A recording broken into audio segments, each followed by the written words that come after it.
Welcome, everyone, to Canada West Forum's Solar Energy event. My name is Pat McCutcheon, and I'll be your host today. Canada West Forum is a nonprofit society dedicated to hosting informed conversations about important public issues. Our forum today asks the question, does solar energy have a future in British Columbia? With that, I'm going to direct the first question to Praz. Um, Praz, maybe you can give us an overall sort of the landscape in British Columbia. What is the potential for solar energy here in British Columbia? Yeah, well, first off, thank you all for the work that you do and for inviting me again to join on this topic. Um, yeah, in BC, I would say it's all relative. It's not the first place that we would think as a strong resource for solar only. Uh, of course, when you start comparing, you get a wide range of geographies that are from a solar resource potential, much better. California or Southwest USA and our part of the world, Australia, down, in the southern hemisphere, various other regions throughout the world that just receive much more sunshine. That being said, BC is absolutely a strong contender in terms of solar. It is not a universally, perhaps uh, guaranteed, well, not universally, like it's provincially, a universally guaranteed solution. But if you take certain regions, interior Okanagan area, obviously they receive much higher quality sunlight, more consistent sunlight than if we look at the Northeast. So it is very much a technology that has a role to play from a technical and solar resource perspective. Of course, one thing that's talked about a lot, and I think is especially true in BC, is obviously the potential for complementary generation from various sources. BC is basically the best example of a geography that lends itself to that. And so, and there is the general truth that wind is stronger during periods of time of low solar insolation. So there could be an argument to be made for complementary generation, particularly in a region where you have these extreme uh, of both weather phenomena. Right, right. Um, do you see potential in urban areas? We have a lot of acreage, a lot of what I call potential acreage for solar installations, and by that I mean we've got large industrial buildings, rooftops. We've got parking lots that around shopping malls, that kind of thing. If you look at your average urban environment, and if you look at it through the lens of rooftop solar, I think it'll blow your mind. I think there are a lot of Oh jurisdictions my around the God, no. world. Praz, you said you have spent a lot of time in California. I believe that's a jurisdiction that has taken advantage of a lot of these urban landscapes. Can you maybe speak to that? Yeah, so that is broadly called distributed generation in the business jargon, and as opposed to central utility scale generation. And yeah, you're right. California has a lot of rooftops covered in solar. A lot of times when I fly in and out of Lower Mainland here, especially near the airport along the river, there are a lot of large buildings with flat roofs. So that's pretty ideal. Again, you'd have to make the calculation on a per project basis to understand the economics, but in general, yes, there is also a great potential for distributed generation in BC. And although here in the Lower Mainland we don't have an amazing solar resource, it is quite reasonable and is sufficient enough to make a feasibility analysis, for example, as to whether a particular location will host solar well. not only from economic considerations, also technical, the roof and the actual building. Yeah. All of this essentially ties back to what is the incumbent, what is the overarching uh, need, and what are the high level energy related goals at a provincial level, let's say, and working out from there, what are the market drivers that contribute to each of these? But yeah, there's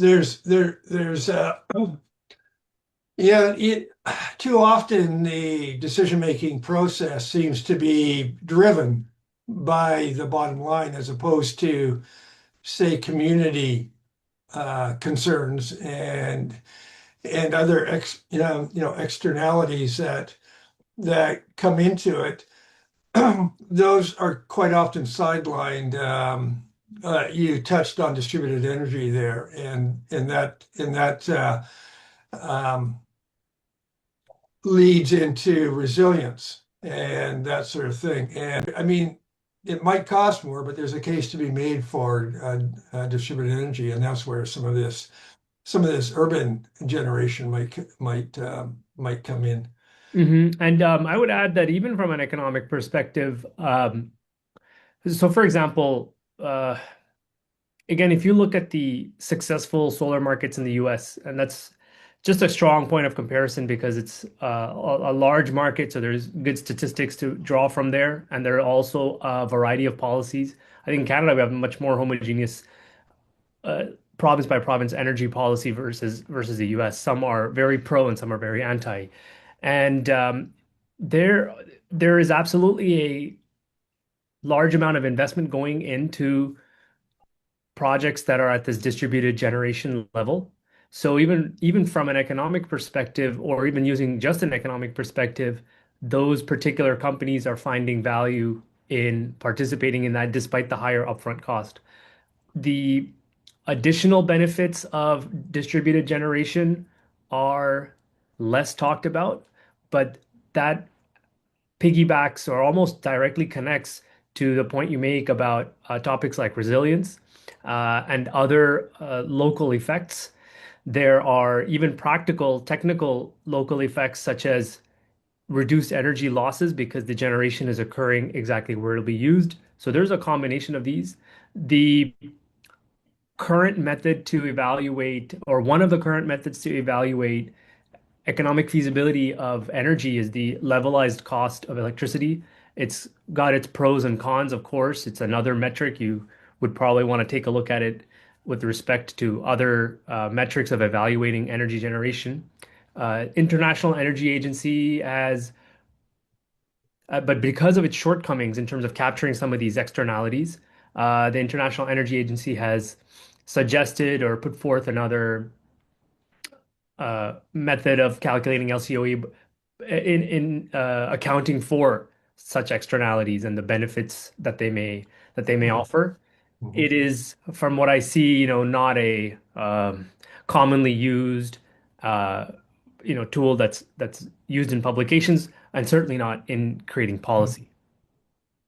Yeah, yeah, that's good to hear. I wasn't aware that the International Energy Agency was sort of building out that calculation that includes some of those other uh, tangible, non-tangible elements that you speak to there. Because yeah, I think a lot of them are important. As we're finding out right now on the geopolitical landscape, we're finding out that yeah, if some of your energy generation is taken out, all of a sudden you find yourself in a real hole. So that's good to hear. Just one last question on this topic, Perez. Here in British Columbia, most of our generation comes from BC Hydro, the big utility. Is that the best way to go, or should we be looking at smaller power generation resources? Yeah. Um, all of the, so I suppose ideologically, my opinion is that Competition is generally better. I have a good amount of experience working in markets that cover a range of regulated and deregulated utilities. And what I would the other unique characteristic that I see several U.S. states have that I don't think I've seen in Canada are electric co-ops. And these are member-owned electric generation. Well, generation, yes, and then also they mainly provide at the distributed level. So it's the last connection to the customer, but they don't own a lot of large generation plants. They buy that power from larger generators on the transmission line network. So that kind of model I'm less familiar with, or yeah, I don't think I've seen quite as much in Canada. So there is so we again going back to a mature market that has a lot of diversity in how its electricity is structured, the United States as a whole. We also see that these are viable economic models, and so there's no reason not to at least consider or evaluate their effects in the Canadian context. And BC Hydro, I think it represents again it's an opinion, but it represents a much older model of just how infrastructure was done. And you can see that the way they are doing business is not really designed to push frontiers too much, and it's a lot about a conservative approach, which is I generally agree with in electricity. It should be stable and predictable, but at the same time, we also clearly see just by looking around us in the global context, there are many models that we have not even discussed in Canada and particularly in BC at a serious policy level. Yeah. No, okay. Yeah, no, I tend to agree with you on that. And you touched on cooperatives, and this is where I want to bring Josie in because this is Josie's wheelhouse. She's done a lot of work on this, and I'm probably going to touch on a paper that you worked on with some colleagues on community energy cooperative policy index that you created, and but let's start the conversation off, Josie, with defining uh, what a community solar project is or energy project is. Uh, I've done a little bit of work, a little bit of research in it. I have kind of a ground level understanding, but there may be people viewing this video who have never heard the term before. So, can you please give us a definition? Yeah, so I think when I saw that question on there, I said, "Oh, I have my work cut out because I can tell you there has been a lot of debate and much ink has been spilled around how we should define community." So I can give you sort of general thoughts and then my individual thoughts. So we talk about community solar projects. We tend to think of it as, generally it's locally oriented. So a group of people who are located either in a specific town or in a specific region who are coming together to do a solar project or another energy project. You also see it with projects that are sized to serve a community. So a solar garden that is sized to serve, all of the local municipal buildings, so the school, the I guess When recreation you, centers, hockey rinks, rather than these sort of large scale utilities where they're sort of feeding the grid. And as you mentioned, when you talk about so much of BC Hydro's production happens in the Peace River, and that's supplying people in southern British Columbia. We're sort of seeing more of a connection between where the energy is produced and where it's consumed, and a connection between who is owning the project and where the project is taking place. So the idea being that, you know, if if it's a local project, they have to deal with the building of it and everything, and they're also reaping the benefits of that project. y- Um, yeah.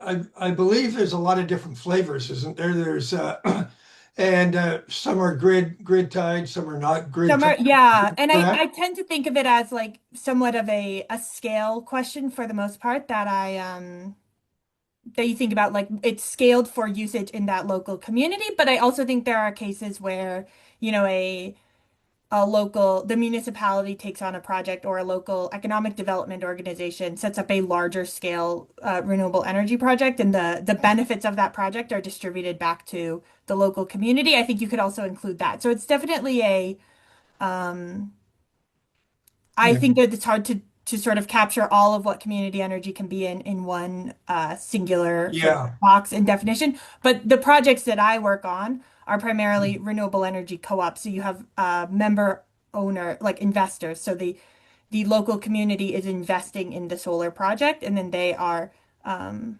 receiving the reimbursements from that Yeah. project. So they're sort of directly tied to it in a Right. very meaningful way. It's sort of a shareholder agreement type of Yeah, a so thing, and where the community, it isn't so much it isn't so much say the town of Hope or something, or uh, that is that is invested in it. It's the citizens of Hope. Is it, or is it both?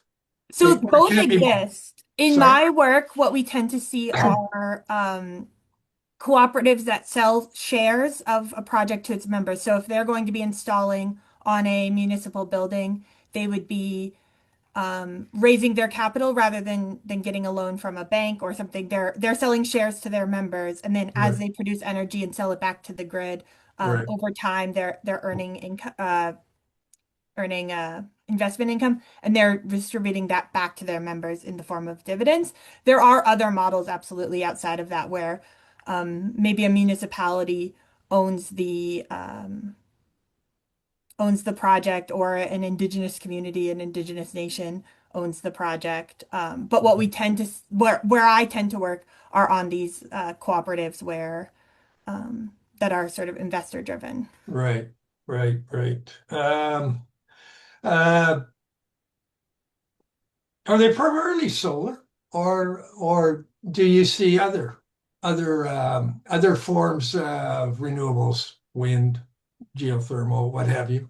They are primarily solar, Mm. especially in Canada, where you see a lot of the cost, the barrier to entry for solar is so much lower, the ability to scale is much better with solar. It's quite easy to grow, and generally, just because of the policy environment, what we see are most renewable energy co-ops are operating behind the meter. So Pat, I know you mentioned you have solar on your Yeah. roof, and I assume you Yeah. have like a net metering agreement for Yeah. that Yeah. solar. Yeah. Yeah. And so the model that, so in a traditional net metering model, you're offsetting your usage, your individual usage. So if you own a house and you see how much energy you're using, and someone will do a calculation, and you'll install solar panels on your roof, and then you generate that energy and use it to offset your own usage in your home.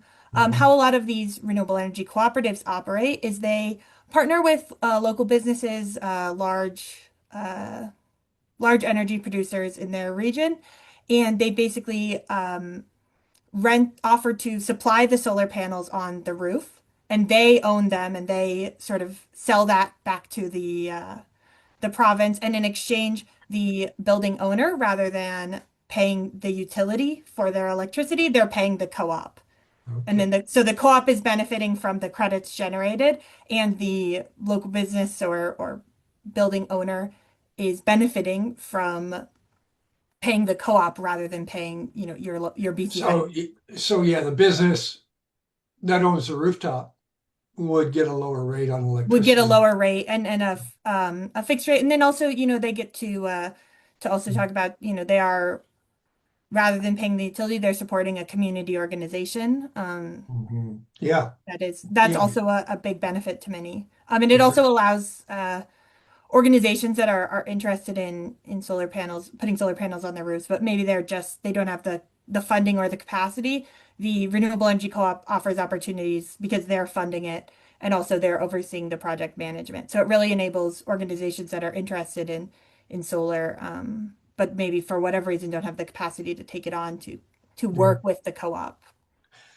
Your paper spoke to uh, benefits of operating community, co-ops, energy co-ops. Do you want to speak to that a little bit? There, we talked about resilience, but there's a lot of other ones that you mentioned in your paper. Yeah, I mean, I think one of the biggest ones is thinking about local acceptance. And I think about when you think about larger community energy projects, you often see public opposition to large-scale solar farms or large-scale wind farms. At least I'm not sure specifically in BC, but I know across the country that's been a challenge. And what we see is that when your local community is set to benefit from the energy produced, both, through dividends or anything. When you're invested in the project, you're much more likely to accept it in your community. It doesn't feel like it's being imposed on you from outsiders. It's coming from within as a grassroots way. So I think there's a really big advantage to community energy projects with the public acceptance and probably a shorter due diligence process or local acceptance process. You don't need to uh, spend a lot of time doing the local social license to operate because you are the local community and Yeah. you sort of inherently have to some degree that social license. And then yeah, I think as we continue to grow and see this movement towards a more decentralized system, allowing local communities to further play a role in that and not just allow the big players to reap the benefits of this incoming energy transition, I think is also really important when you think about building strong communities across British Columbia, across Canada, like having that local orientation is really valuable. Has there been any sort of cost analysis done, when it comes to, okay, you got the big utility, which is scaled to provide electricity to British Columbians at globally a fairly reasonable rate. How does the cost from energy co-op compare? Can they operate in the same more or less in the same cost range? Yeah, that's a good question. It's not something I've done a ton of research on. I think one of the things that we're looking at is how do you effectively account for all of the benefits that a community or a locally small scale energy would provide. So, even if let's say it's slightly more expensive, you might also see that there are benefits to the overall grid resilience by having Right. more distributed generation. Like how do you assign value to the idea that your local community would have warming shelters in the event that there is a natural disaster that wipes out power to, the Yeah, large yeah, hydro production. Like, where do you value those? So it's not something I can speak to in any specifics, but I think that's sort of where we're looking at is how do you encompass all of the values of what community energy brings? It's not just that they're bringing, solar is a very low cost energy as it is, but how do you assess the value that it brings to the grid based on where it's located, based on the resilience it provides, the local acceptance that it provides? How do you yeah. value those? Yeah, and the cost of solar does vary greatly depending upon how it's being installed. Like on a residential roof like mine, I'm still trying to pay this thing off. Yeah. But but when you get into utility scale solar, it is probably the cheapest power generation on the planet right now.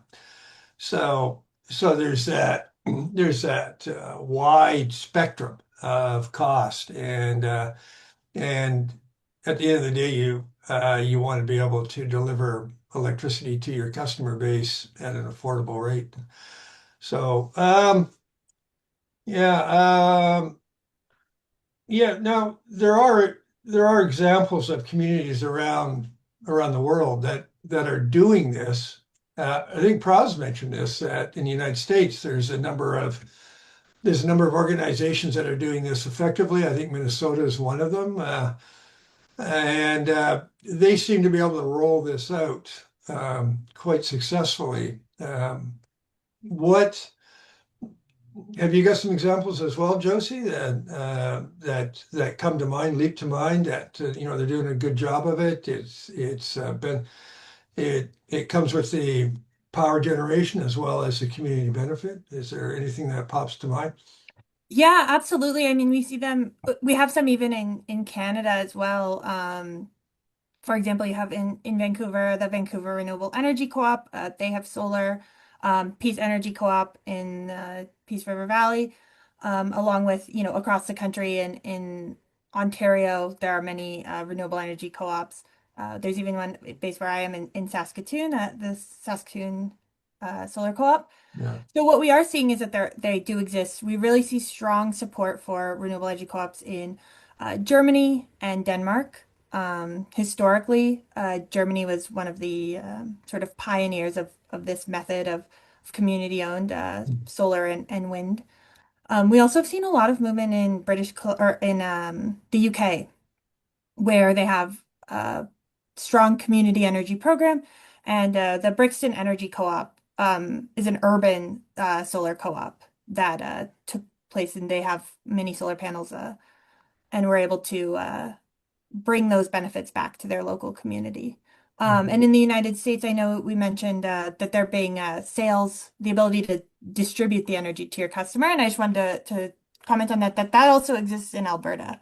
I think people don't realize that, but Alberta has they're not inherently renewable energy, but they do have the Alberta Federation of Rural Electrification Associations. I always get tripped up on those, but those are effectively renewable energy or energy co-ops that are distribution co-ops. So they send energy back they're your energy producer. So you pay your bill to the local energy co-op rather Mhm. than. Right. Yeah, yeah, no, um, I've actually spoken with the Peace Energy Co-op people, and they're ripping their hair out up there. They, they're, I mean, they've implemented a lot of projects, but it's like pulling teeth. They they they're not getting the cooperation from, I guess it's the government and the utility that they were hoping for, and I think this is repeated through BC. I don't know what it's like across Canada, but the message that I'm getting from the Peace Energy Co-op is that there's a lot of barriers. It shouldn't be this hard to build out community energy projects. Maybe I'd like you to speak to that if you can. What are the barriers? What does the government, what do the utilities need to do be doing better? Yeah, I mean, definitely, I think I've worked with Peace Energy Co-op, although I've mostly spoken with them about they are a cross-border co-op, which is very unique. So I've mostly spoken with them in the context of their challenges in Alberta. But the challenges that the cooperatives face. I've just gone off of a tour across Canada doing workshops with renewable energy co-ops across the country, and the challenges that they face are all fairly similar, which is that there are a couple of things. One, it's very hard to work with the large scale utilities. Again, going back to that what I said before about, how do we cost compare these small scale installations with, can they compete with a large scale hydro, with a large scale solar farm? And I think it comes back to utilities not seeing the value that these renewable energy co-ops can provide, specifically around what I spoke about, the not having a way to account for things like grid resilience, local acceptance, and things. So the utilities are focused primarily on keeping costs low, which is obviously very important. But as we move towards decentralization, I think it's important to find ways to account for those different changes. And then they also just struggle with the sort of changing policy environment. So there will be a program and they are planning around that program, and then the program changes or it's repealed. And so they see a lot of challenges with sort of not knowing how to accurately plan for the future. And then they also struggle with just the operations of projects. Like, you know, these are small organizations, and so they often face barriers that, you know, a large company just sort of has systems in place. So I know one of the challenges that they face is they have a lot of people who want to give them money, right? They have more investors than they can take on for their projects. But where they get caught up is in the legislation and regulation around how they can raise money from their members. So Mm, there are these challenges in areas where they're just facing a lot of roadblocks. And they're constantly having to explain mm. themselves and their benefits to people who are not familiar with it.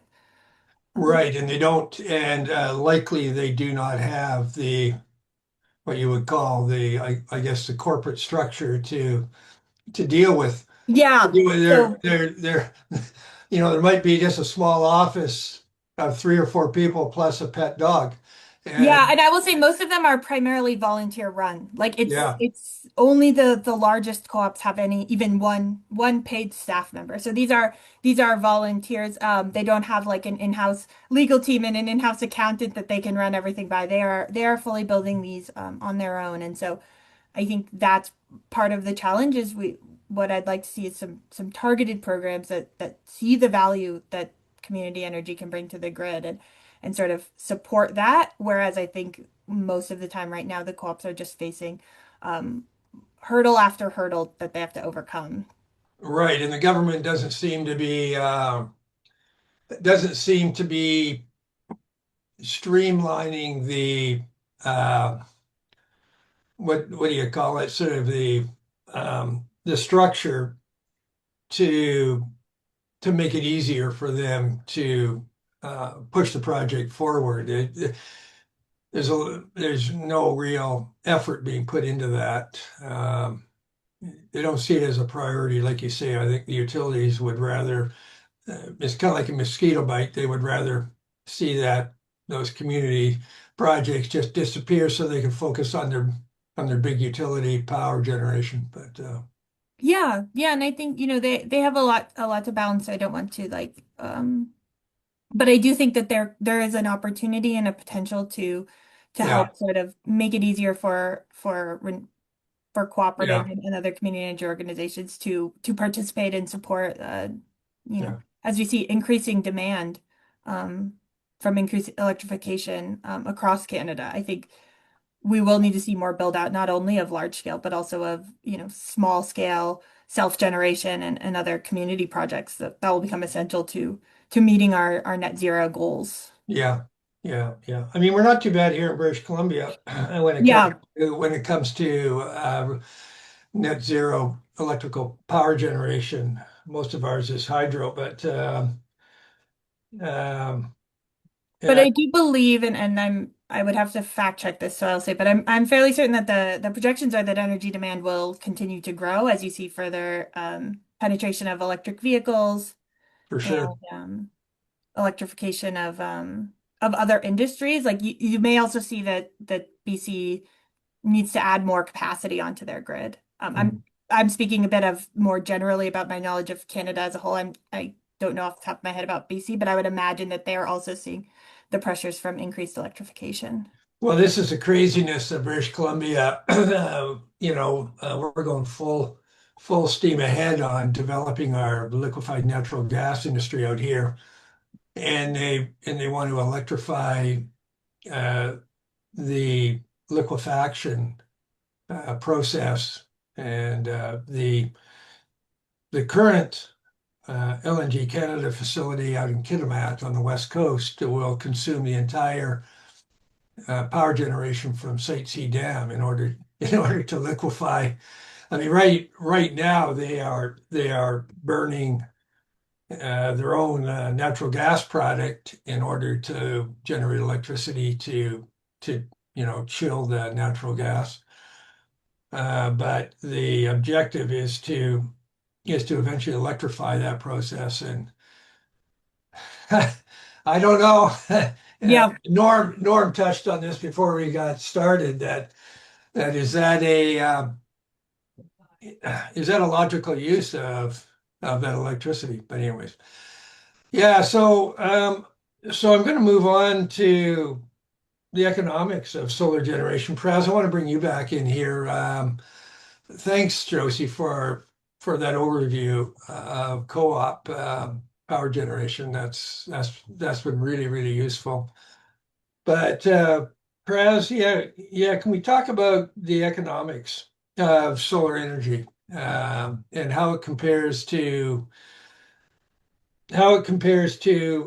other renewable energies in the province, like hydro and wind and this sort of thing? Does it stack favorably?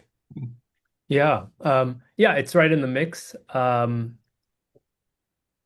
In a if you had a wrestling match and you had wind, solar, and hydro, and maybe some natural gas or something in the mix, it'll be a good a good fight, you can say. No absolute clear behemoth in terms of cost that will come out as the winner every time. Um, Solar is I've seen a few different studies, but more or less they put capex of solar and wind approximately similar at just over $1 or $1.10 per watt US. So I think that comes to around $1.30 something Canadian per watt. Um, and that's far lower than hydro. I don't know the number for Site C, but it was 16 billion divided by its 1,100 megawatts, right? So maybe somebody can do the math. I won't do it while we're speaking here, but um, so there's that argument from a capex perspective. The There are a lot of studies or independent consultancy firms that put out studies on the levelized cost of electricity. So we talked about this a little bit earlier, and it's just essentially uh, cost, lifetime cost versus lifetime energy output. So it kind of bakes a lot of things in, but it also leaves a lot of things out. So on that measure as well, uh, the solar and wind are orders of like about one order of magnitude lower than hydro. So maybe in the 4 to 5 cents uh, per kilowatt hour range versus maybe double that in the case of hydro, or maybe about triple that. So those are some of the ranges. Um, Yeah, that's not always so each of these methods has its own benefits and drawbacks depending on the frame you're looking at that question. So you'd probably want to look at a few of these metrics on a particular project's case to draw any conclusion about the viability of any one project. But as a broad macro answer, yeah, it's definitely cost competitive. Um, and you look at the solar resource, you also want to look at what exactly the avoided cost of electricity is, what is it replacing? So a few different levers. Canada has as well an investment tax credit, but I am less familiar with exactly the mechanics of it. I believe it plays a significant role in new renewable generation, but I don't know how comparable it is if you look at the case of the US, which until last summer had an investment tax credit for renewable energy projects, which was, it's a 30% of the project value, and it was the key driver in the growth of that industry throughout the country in the last 10, 15 years. So like that, I don't think this Canadian investment tax credit has had that kind of momentum building capability. But there's another point in the question of economics. Where does that factor in? yeah, yeah. Now, solar quite often comes packaged with batteries as well. At least that seems to be the way that we seem to be moving with this technology, and it makes a lot of sense. And if you add on the battery storage component, is it still is it still an economic contender? Yeah, on that one, I would say I don't have a binary yes no answer, and I'm less familiar with what research has been done into BC specifically regarding the economics of solar plus paired with storage. Again, I'll just draw upon what I know slightly better. And if we look at the California market, all new generation solar has to be paired with storage. And this is a new policy for the last year or two. And so that there are also studies from California Independent System Operator or statistics that are showing that the addition of storage is smoothing out the imbalance in overgeneration versus consumption during the day, the so-called duck curve. So there is some early evidence to suggest that new storage plants are actually smoothing that out. Um, Economically, again, I am not an economist and I don't know the ins and outs of policy plus, let's say, project finance, which is the economics of a particular project. So the question of is it economical? My mind generally goes towards at the end of the day, the question can be answered only at a particular project level, because we do know in the industry of projects that are not economical, they're not panning out. There are certain reasons for that, maybe technical, maybe uh, incorrect expectations. So there's that bucket. But at the same time, we see majority of projects that are panning out, and ultimately, from the perspective of the investor or the owner of the project, they're profiting from it, and it's also offering a lower cost energy product to the buyer, which is the utility. So from that perspective, those projects and the majority of the industry, yeah, it is economical. And again, that question, as I said, it goes back to what do we have as the driving force of policy in each jurisdiction? In the case of California, it's deregulated. There's the three large investor-owned utilities. They passed a lot of legislation early on, 10, 15 years ago, regarding renewable targets. So you can do a detailed case study and look at what are all of the mechanisms that drove that state towards uh, economic viability of renewables projects. And now storage is adding on one more layer to that. The companies, clients that we work with, again, they're doing well on these storage projects, but also these are very early. So assuming we don't have any sort of major disruptions and that historic behavior of electricity prices generally increasing, as well as the fact of an aging grid that is not being invested in with the pace needed to keep up with demand. Storage is adding a value there. That has also been less concretely captured, that flexibility, Swiss Army knife capability that it offers. But early indications are yes, solar paired with storage offer a very strong uh, economic and technical solution. Okay. Yeah. Yeah.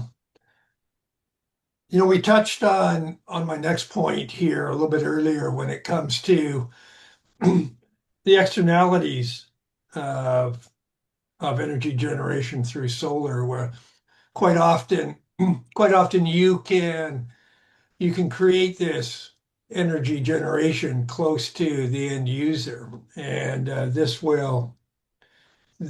this should reduce transmission costs, that sort of thing. These are not always available to hydro generation or even wind generation. Wind generation can can is quite often located far away from the end user. Is solar more adaptable to being located closer to the end user, perhaps? Yeah, absolutely. And yeah, you're totally right that unlike a lot of the other generation sources, it offers a lot of promise in that sense, or I mean, it not just promise, it is capable of being used in that sense. Large industry has been built up on that premise of local generation, essentially distributed generation. Um, so definitely worth considering. It's also a solar is also a low power density technology. So it's not always the case that a particular industrial user or even a residential or commercial building is going to satisfy all of its energy needs just by putting solar on its rooftop and having 100% coverage. Less likely, but it can happen. But still, it can offset a lot. I believe in BC, but I'll have to confirm that. We do have demand charges for commercial customers, so that is an argument that's been historically made and been an economical benefit to a distributed generation solar system, typically, where if you have a large big box store, they are billed an additional monthly charge on the highest kilowatts that they're at a usage recorded in the past billing period. So by bringing that down, that multiple is lower. So that's been a very strong use case in the past for rooftop solar. So yeah, it's got a lot of these smaller benefits and easily dispatchable, so or easily installed. Yeah, okay. Okay, I just want to touch on some of the solar projects that First Nations have been rolling out across the province. We're seeing it hasn't been an easy journey for them. I mean, some of the solar projects have taken about 14, 15 years in order to, from initiation to completion. I guess that's a statement about how long things take to get done in this province. But have either one of you had any experience with the First Nations solar projects? Josie, have you, or maybe across Canada, have you had any experience with them or any discussions with them on their journey? I've briefly spoken with not in British Columbia, in Saskatchewan where I'm based, with organizations looking to with Indigenous communities looking to bring on solar or other renewable energy projects as part of their both to meet their energy needs and their also local autonomy, resilience. What we see in Saskatchewan is that many, but I think BC probably also has off-grid communities or end-of-line communities where they're sort of the first ones. If there's a power outage, they're at the very end of the grid, so there's not options, and so they often end up with power outages for many days. So they're really looking to build their own resilience because they're sort of already seeing the impacts that you kind of mentioned could be coming for other parts of the region when you have this centralized generation. But it's not something I've Yeah. worked with closely. It's more adjacent to my current work. But we do see that, and I think that's where you start to really see the benefits of distributed energy and community energy because you have the local acceptance, the ability for it to be part of an economic development strategy, and also obviously adding more renewable energy onto the grid. Right. Is it in your discussions with them, is it primarily driven by the resilience factor, or I mean, there's probably multiple reasons. I would think they would also want to be contributing to renewables. I mean, a lot of the First Nations communities have been powered by diesel generators, and there's probably a movement, or there's reasons to move away from diesel powered generation and towards the renewables. Is that what you're hearing with them? Yeah. So I think it's varied. Many provinces have now requirements that any new procurement have at least partial. This is on large scale power purchase agreements that there's at least a percentage of First Nations ownership in the project. Yeah. as part of reconciliation movements. I do also think, yeah, especially for off-grid and diesel-generated communities, the cost of energy can be so high with diesel, and not to mention there are health impacts. There are in the far north, you see challenges with getting the diesel there in some cases due to weather events. So yeah, there's definitely um, there's an economic argument, there's an environmental argument, and then there's also that local resilience argument, the local sovereignty that you see as an important driver of it. I think, for each community and for each individual, the like what is the core driver and how much of each of those they're motivated by will vary, but I think all of the above are definitely important aspects. Yeah. Praz, have you worked at all with First Nations on projects like this? No, not directly. I've had a couple of touch points, somewhat similar to Josie's experience. I was able to go up to Haida Gwaii and take a look at some of their small solar installations and talk to them about their overall energy strategy a few years ago. So that was an interesting eye opener. We also about, I want to Can I say, just interrupt you for a yeah, yeah. second? Haida Gwaii seems like probably the worst place on the planet to have solar power generation. I mean, they're in the fog 11 of 12 months of the year. But but anyways, sorry. Maybe you can comment on that. I don't know. Yeah, yeah. No, no, no, no. They had it in their community center installation. So they had a couple of installations there. So yeah, I mean, it might not be the yeah, again, the best candidate from a solar resource perspective, but depends on what we're counting on it for. I think in that case, it was both a demonstration and to offset some of their generation need. They also had it paired with an energy efficiency measure, heat pumps, so that reduced their overall energy consumption. So there's an example of integrated planning, you can say. The of course, they're the biggest natural resource in terms of energy generation potential is wind. So there's ample wind. I believe right now their grid is diesel powered, and I feel like I've seen some news lately on moving away from that and what are options there. The last forum that we did was regarding wind, and there is that company proposing to build large offshore wind here in BC. So I'm not sure if that has any overlap with potentially serving Haida Gwaii community. But as an example, something that could be considered for Haida Gwaii needs.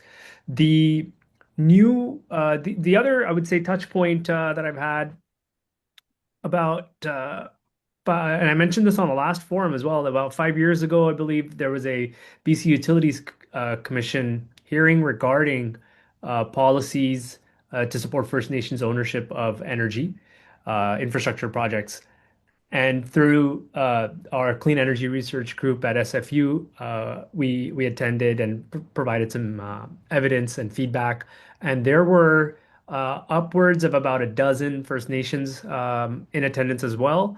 It was to help craft policy, and I think the loop has been closed in a sense because in the last two calls for power there has been this minimum equity ownership requirement for First Nations in any applicants or offers made to BC's call for power.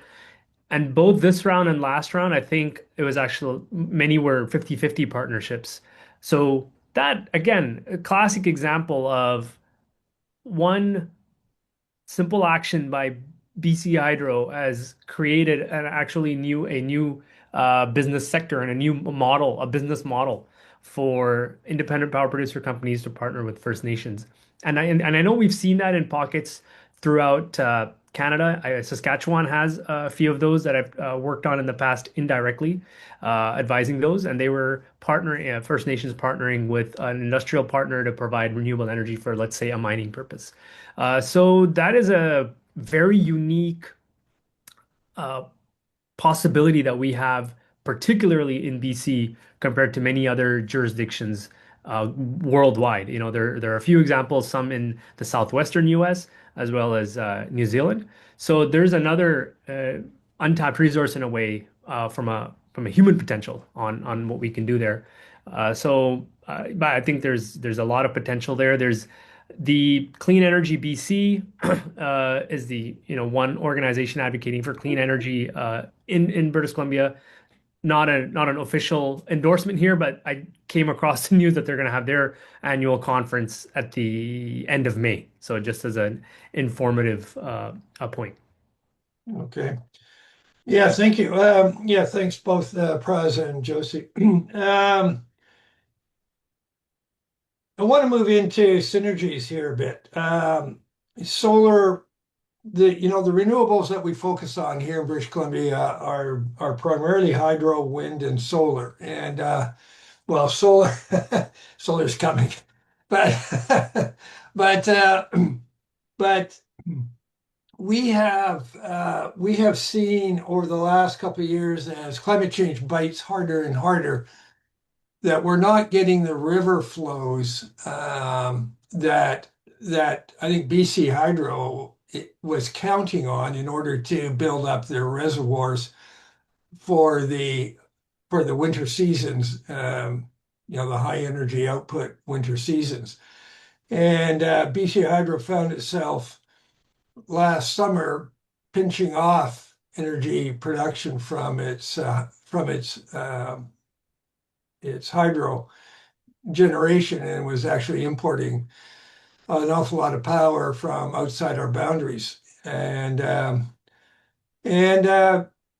this is where I think solar can play a very, very important role in sort of balancing our energy generation. I'd like your comments on this. It seems to me that if BC Hydro is finding itself in a position where it has to pinch off hydro generation in the summer, uh, then we should probably be building out, rather than importing electricity from outside our boundaries, we should be building out solar, which which operates highly effectively during the summer months and can offset those power imports.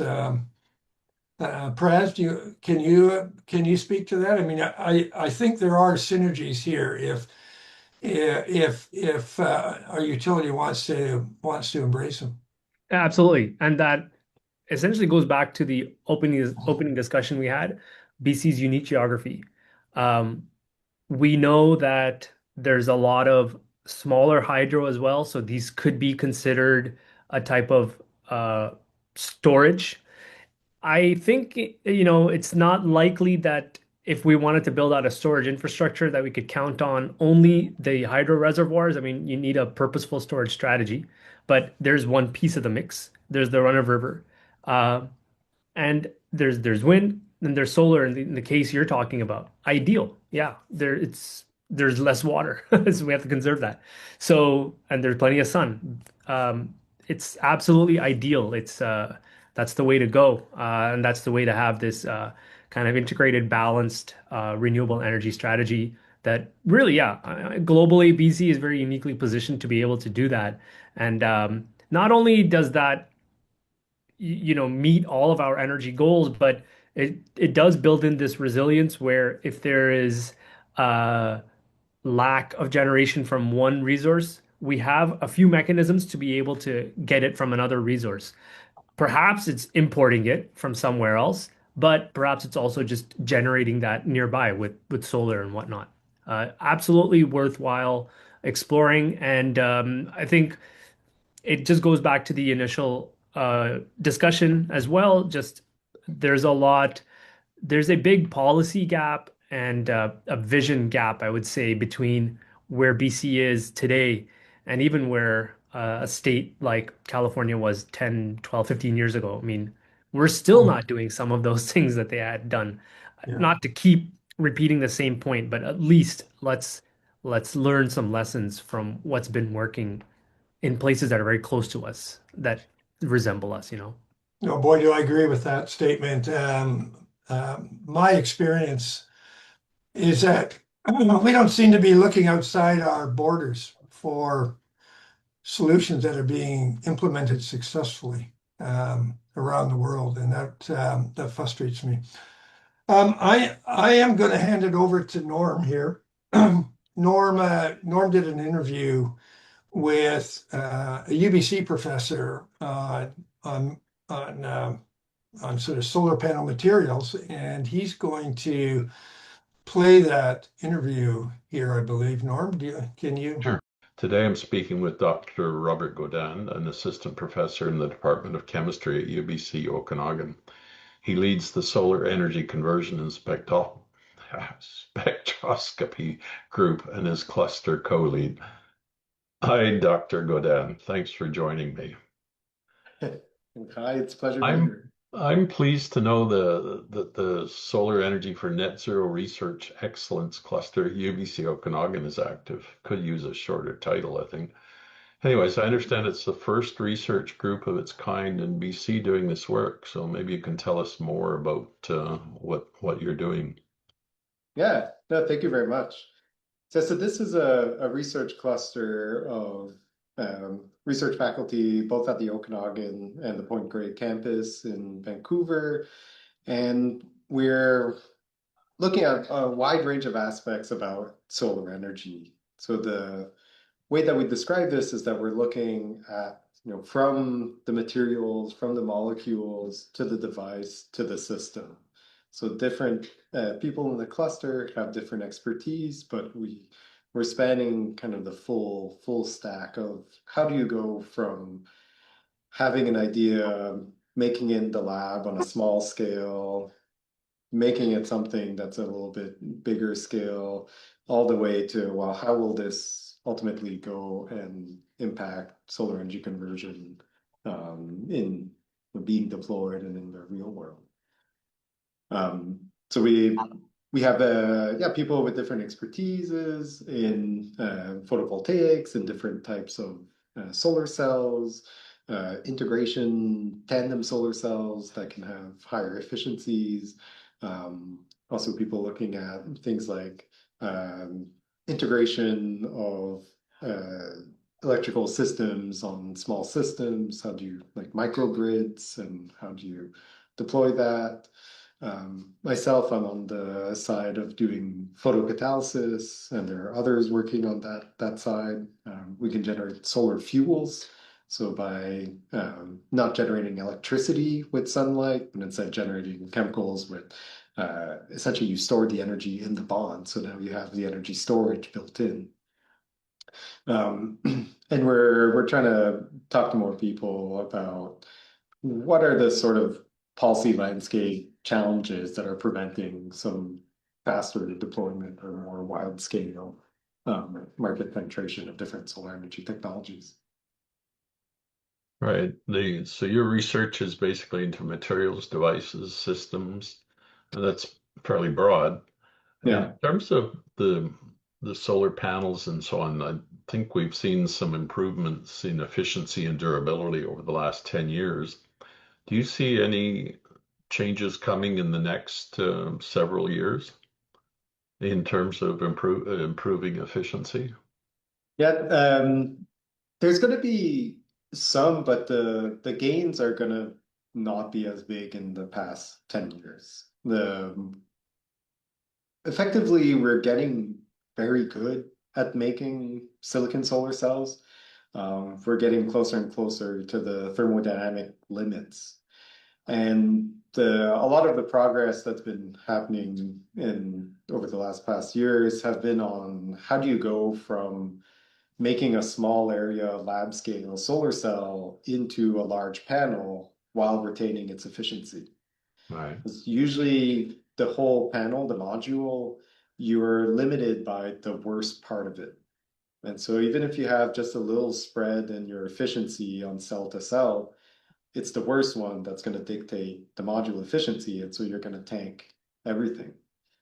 And so nowadays, you're, I think in the 23% efficiency for the commercial solar panels.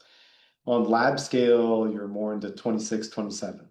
So there's a little bit of gain that can be made there, but I see the bigger gains on economies of scale, making processing cheaper and larger magnitude. And so the cost can go down more than the efficiency.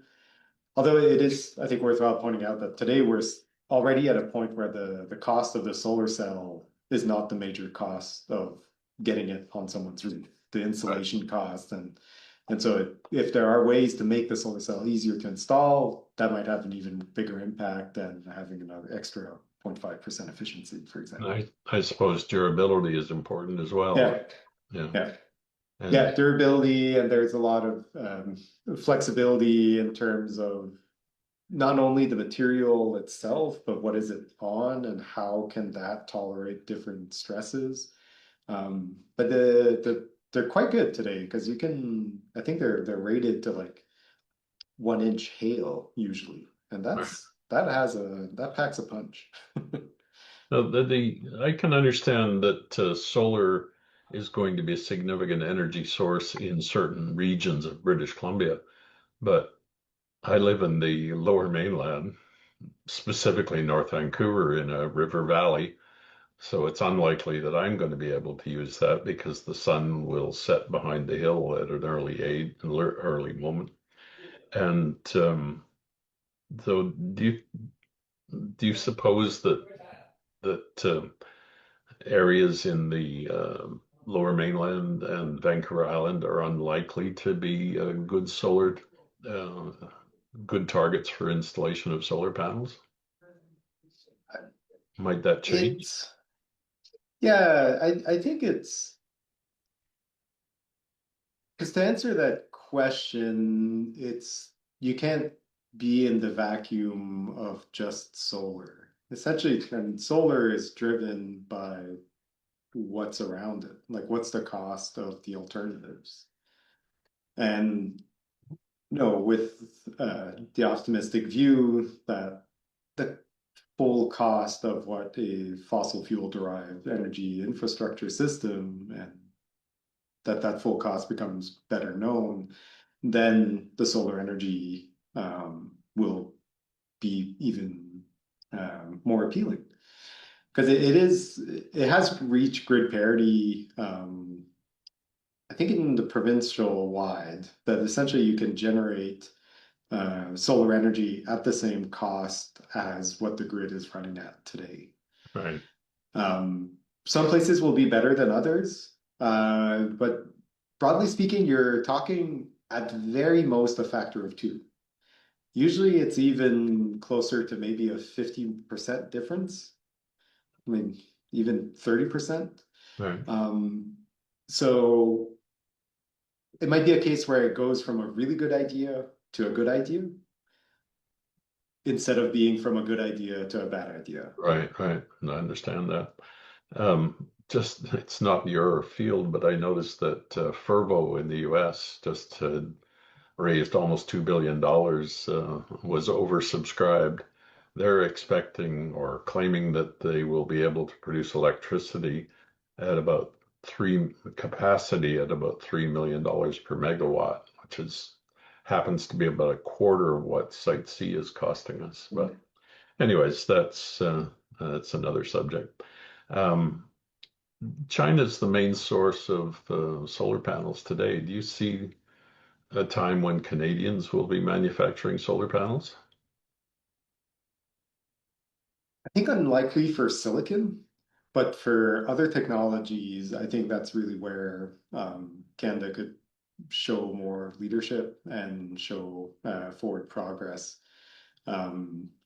I recently was looking at the silicon prices around the world, and the price in China is different than the rest of the world. All right. And so the raw material cost is different, and I think that's a kind of a non-starter argument for trying to develop production plants. At this point, now that everything is mature, they have all the supply chain set up, it's really a hard thing to go into today. So I think silicon solar panels, those have kind of the ship has sailed in terms of the opportunity to do that. But there are other technologies like organic photovoltaics, thin film photovoltaics, and perovskite photovoltaics, where the players are not as established. They are still requiring some development. And so you can make use of the clean technology knowledge sector of Canada and leverage that into making here's a competitive advantage that we can have. So if Canada took some of the billions of dollars that it's spending on oil pipelines Yeah. and put it into research on materials, we could be making our own solar panels. Yeah, I think there's my view is definitely that the investments in oil and gas infrastructure that likely will be stranded in the near future are not going to pay off as much as investments into clean technology So and other ways of solar energy I conversion. I think that's a really excellent point to end this on. I know I asked you to spend 10 minutes with me, and it's gone over a little bit, but I really appreciate the time that you're spending today. And I'm going to follow the work that your people are doing. I know you have a number of faculty members and staff and students involved in this research, so it will be really intriguing to find, and I hope governments decide that your research deserves more funding. That would that would be great because it definitely has the signal from the government in terms of carbon mitigation for a few years now has been on the carbon capture Right. rather than on the development of new clean technologies. Low carbon And sources. that's been disappointing to see, but I it's agree. not too late to change. That's true. Okay. Well, hopefully we can get the word out about the need for change. Yes, yeah. Okay. Well, I appreciate your time today. Thank you Thank very you much. very much, Norm. That was Okay. fantastic. All right. Really appreciate it. Okay. Bye-bye. Cheers. Okay. Sorry about that. Thank you, Nor. Yeah, there's some interesting comments there on the development of new solar panel materials and how I you. was, Pat, I was particularly struck by his comment about installing solar panels may not be a very good decision, but it will remain a good decision. So Yeah, that was an interesting point. true, true. Um, okay, so my final question to our panelists, Praz and Josie here, is where do you see solar in the energy mix in 10, 20 years from now? Is it going to be a player or or is it, and at what level here in British Columbia and in Canada for that matter? Josie, do you want to start that off? Yeah, I'll speak more generally and less to specifics because I'm not, I just Well, this is a crystal ball. This is a crystal ball question. So you got. yeah. So I mean, I see it as I think solar will continue to play an important role, cost wise, and also you don't see the overages on solar farms and solar installations that you see with other large scale projects. So I absolutely think it'll be a player. I think you'll see a lot of solar siting. What I don't have a good sense of is like you might have maybe 100 projects, but I don't know how much of the actual grid capacity will be made up by solar. But I absolutely see solar, particularly on households and small scale solar playing a big role in the future of the energy sector. And I think we'll see my personal thoughts are we'll see a large diversity um, as we adapt to a world with a more unpredictable climate, and also as we start to see more a push towards decentralization, we'll start to see a less of like BC Hydro as a primarily hydro-based province where the majority of your energy is coming from one source, but a more diversity of technologies in the Right, market across the board. right, right. Praz? Yeah, it's an interesting time that we're having this discussion. As we know, the Prime Minister yesterday announced a uh, vision for Canada's energy future. And there are, the four pillars around developing the workforce, developing incentives for the industry, developing the east-west grid. Excuse me. I forget the fourth one. But you know, there's there's I think good signaling at the federal level. Energy is ultimately, policy driven. I mean, provincial policy driven. So it remains to be seen how all of these will cooperate. I think realistically, the major things that a federal government can do is encourage that east-west, that national concept, that grid that we don't have. So that's a big one, as well as with mechanisms such as the investment tax credit, encourage the uh, participants in the industry, provincial and whatnot, um, to move towards the best energy mix that makes sense for their context, provincial context. In that conversation, in the next 20 years, I absolutely hope and see solar with a strong future. We do have good solar resource in Canada. We are expecting a greater demand for electricity. It has been proven over and over again that in the last 20 years or so, 30 years, solar has been the cheapest form of adding new energy. Yes, it has to be adapted to geography, of course, but there is enough evidence to suggest that it can play a very promising role on a macro level. Within BC, it'll probably be different. The last two BC hydro calls for power, renewable power, have been dominated by wind, and that's good. There's no competition here in that sense. It's complementary. And again, to repeat that point about BC's unique geography needing to be absolutely considered as the number one factor you can say in our energy mix. Uh, so I think in these certain pockets where there's good solar resource, it can play a role, but certainly wind and hydro will continue to be, I hope, very reliable sources in the future, particularly wind. I mean, we already have the hydro. The piece that we didn't talk about in depth today that I think also can be another participant in the wrestling match or have a seat at the table is energy storage. I know we touched upon the topic of reservoirs as energy storage, but there is an absolute opportunity for a purposeful energy storage strategy, which again combined with an east-west grid concept, or even this north-south that we already have with the Pacific Northwest.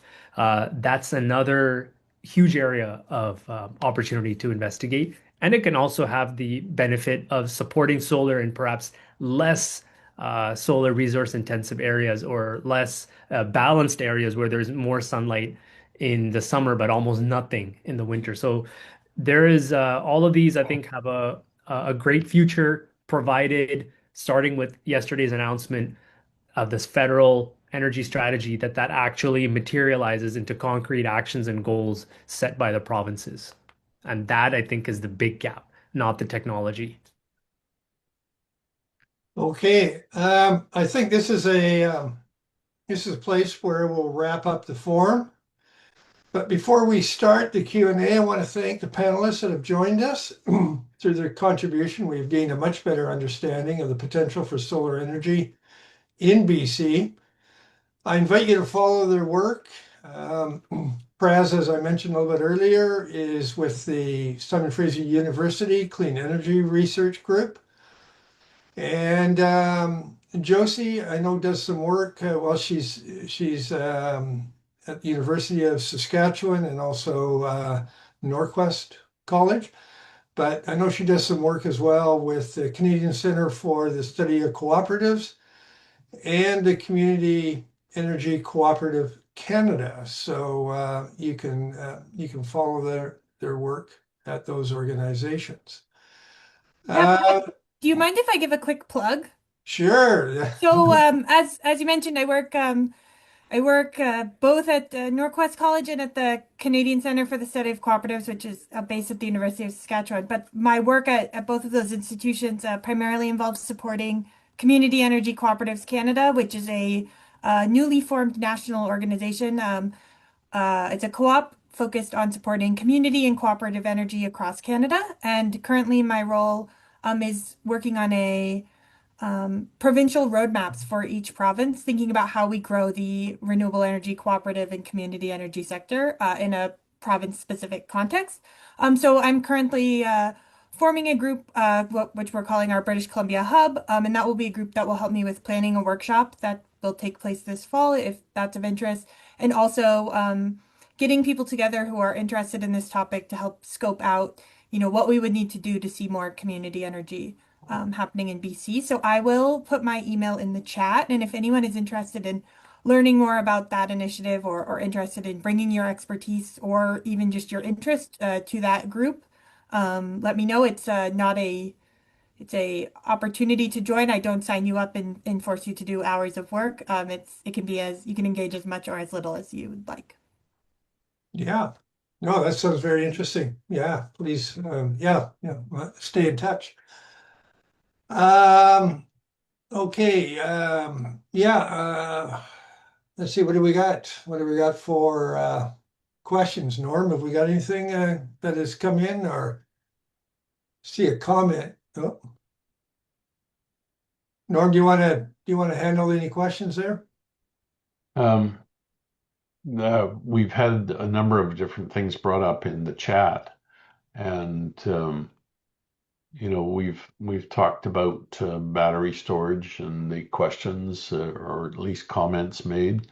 I don't know if any of the individuals want to rephrase some of their comments as questions, or we're sort of nearing the end of our time anyways, so